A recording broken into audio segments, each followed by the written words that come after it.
শুরুর দিকে কিছু হাই স্কোরিং ম্যাচে বেশ লাগছিল বিপিএল, তবে ধীরে ধীরে লো স্কোরিং এর লড়াই দেখা যাচ্ছে, যেখানে এবার ধরাশায়ী নতুন দল নোয়াখালী এক্সপ্রেস।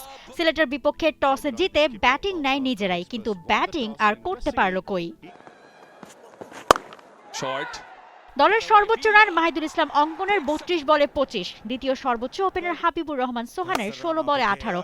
বাকি সবাই ফিরেছেন সিঙ্গেল ডিজিটে। ৩ ম্যাচের এক ম্যাচও না জিততে পারা নোয়াখালীর এদিনও পুরোদস্তুর নাজেহাল অবস্থা।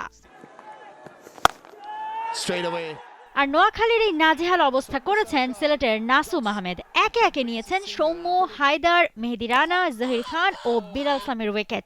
নাসুমের ফিগারটা ছিল ৪ ওভারে মাত্র ৭ রান দিয়ে ৫খানা উইকেট। তার ফাইফারেই ধস নোয়াখালীর। শুরুটা চতুর্থ ওভারে সৌম্যর উইকেট দিয়ে, সেই ওভারেই আউট হন নোয়াখালী দলের সদ্য নাম লেখানো মুনিম শাহরিয়ার। এরপর ধারাবাহিকভাবেই প্রতি ওভারে উইকেট হারায় হায়দার আলীর দল। ৪ জন আউট হন ০ রানে। শেষমেশ ১৪.২ ওভারে ৬১ রানে অল আউট হয় নোয়াখালী এক্সপ্রেস।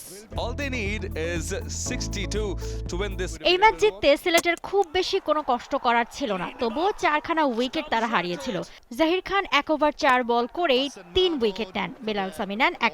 তবে তৌফিক খান তুষারের ১৮ বলে ৩২ আর জাকির হাসানের ২৩ বলে ২৪ই যথেষ্ট ছিল সিলেট টাইটান্সের জন্য। ৬ উইকেটে ম্যাচ জিতে ৬ ম্যাচে তৃতীয় জয় তুলল সিলেট। এই মুহূর্তে তারা রয়েছে টেবিলের ৩ নম্বরে।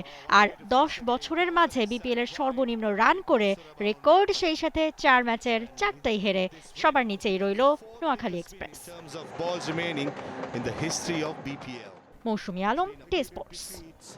This win will surely give them a boost also in the standings. They now jump to third place with 3 wins in 6 matches, joining Chattogram and Rangpur with 6 points each. They would love to finish this game with a better margin to get that net run rate come into play later in the tournament. But nevertheless, a win is a win, and Sylhet Titans will surely grab that. They bowled really well, especially someone like Nasoom Ahmed picking up a 5-wicket haul to bundle out Noakhali to a low total, the lowest total of this edition of BPL, and eventually winning it by 6 wickets. A brilliant bowling effort by the Sylhet Titans, led by Nasoom Ahmed. Some brilliant catches. Probably not much happy with the batting effort, but in the end, the Sylhet. For more updates, subscribe to our YouTube channel and click on the bell icon. Follow us on Facebook and Instagram. Download T Sports app to enjoy exciting games and highlights. Visit tsports.com.